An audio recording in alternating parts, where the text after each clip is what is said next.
I'm Corbett Wall with DV Auction, here with your feeder flash for Wednesday, March the 16th, brought to you in part by Margin Tracks by Midcon, the system that you've been waiting for.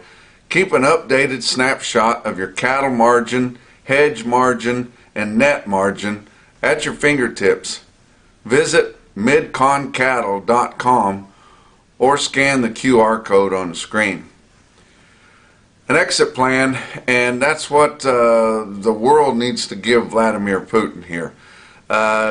It's clear that he's going to win this war that he started on Ukraine, and he's pretty much wiped everything out. He's gotten a lot of the people to try to evacuate from there.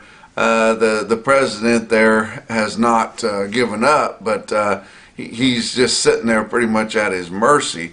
So what are we looking to here? I don't think that Putin thinks that he's going to go in there and try to take over and run that country, because the locals will never take direction from him. They'll just continue to fight and fight. So what does he want from there? So we need to figure that out. If he just wants them not to be able to join in with the other countries there, and as far as backing each other, what does he want? We need to give him an exit plan so that he can save face a little bit and still feel like he's declared the winner. So that kind of needs to be done. The markets that I'm talking about every day, they continue to kind of brush off the knee-jerk reactions. They continue to kind of moderate. Like I said on our last visit, it's just amazing what we can get used to.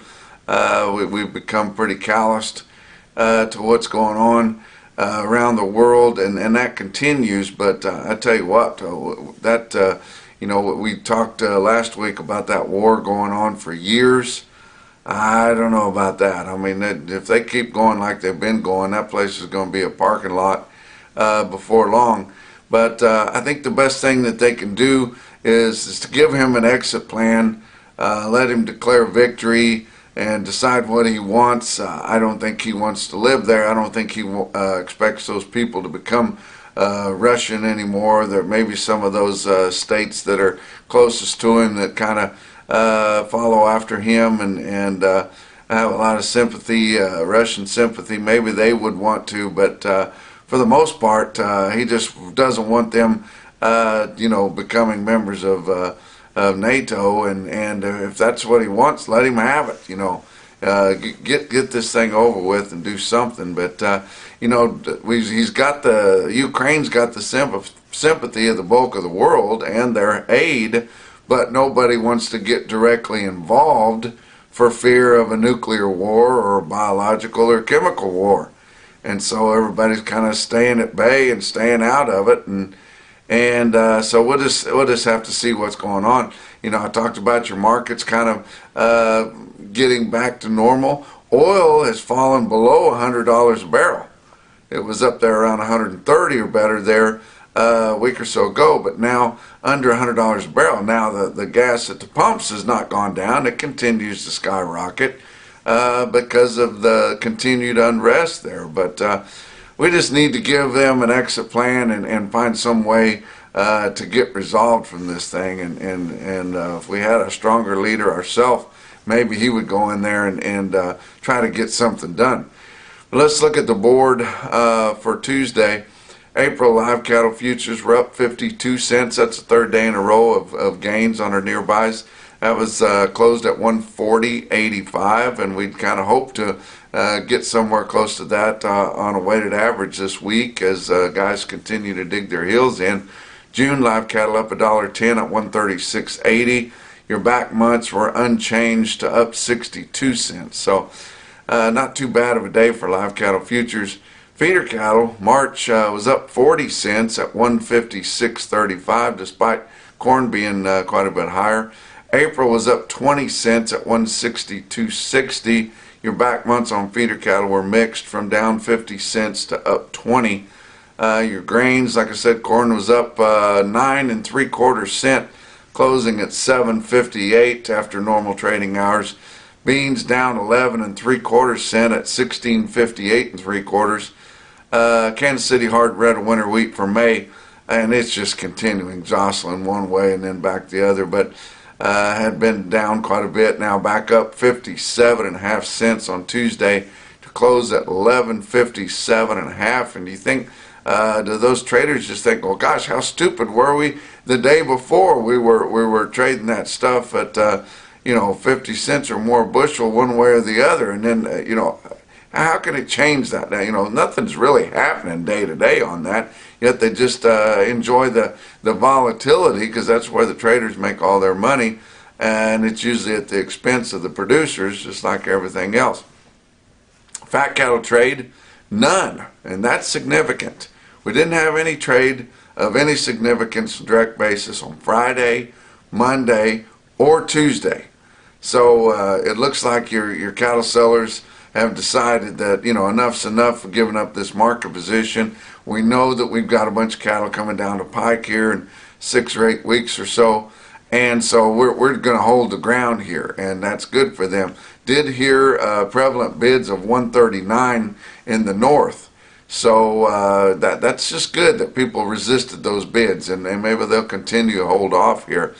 Your market in a sale barn there is the best way to test the market. What's going to happen if we lose our sale barns?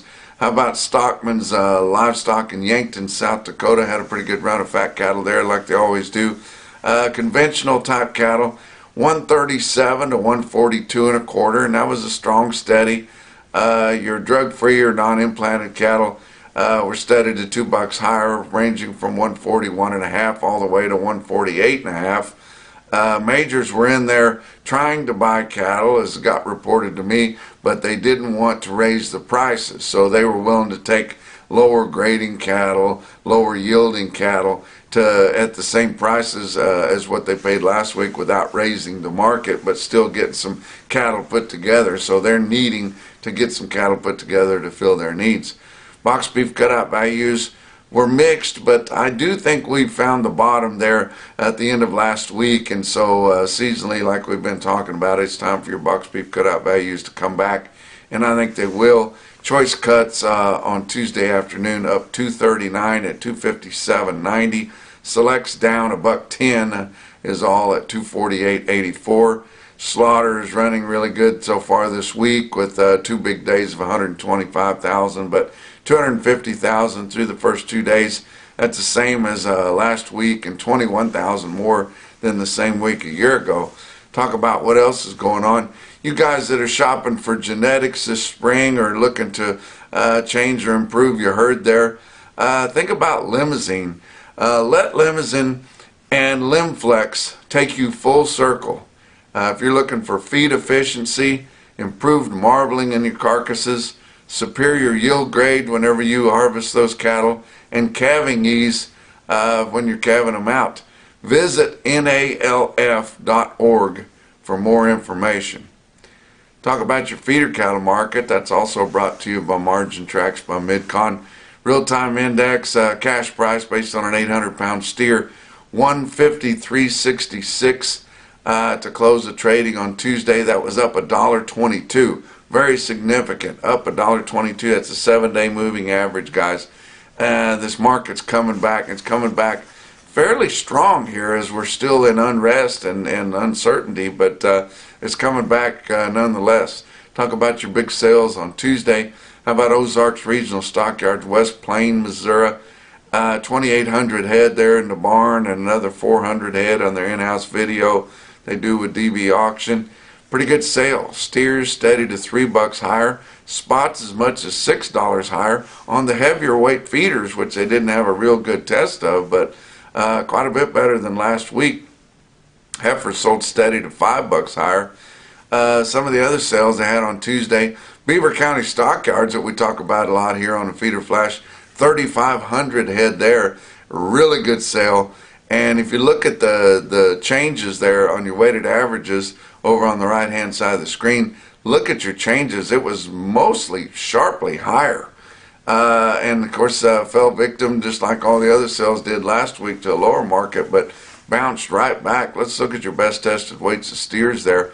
311 head, 5-weight steers average 560 at 198.95 on the average. That included 109 head group of 549 pound steers that bring 209. How about 245 head of 6-weight steers average 656 with a weighted average price of 177.47. That included a string of some stocker types there that had some condition on them. 78 head, weighed 679, bring $183. That's pretty darn good for the Texas or Oklahoma Panhandle, excuse me. How about 319 head of 7-weight steers, average 756 with a weighted average price of 159.70. 826 head of 8-weight steers there. They averaged 870 altogether with a weighted average price of 151.45. That included 4 loads. I told you about those northern quality 8-weights that they had. 4 loads of them averaged 890 with a weighted average price of 150.30. That's in the Oklahoma Panhandle, guys.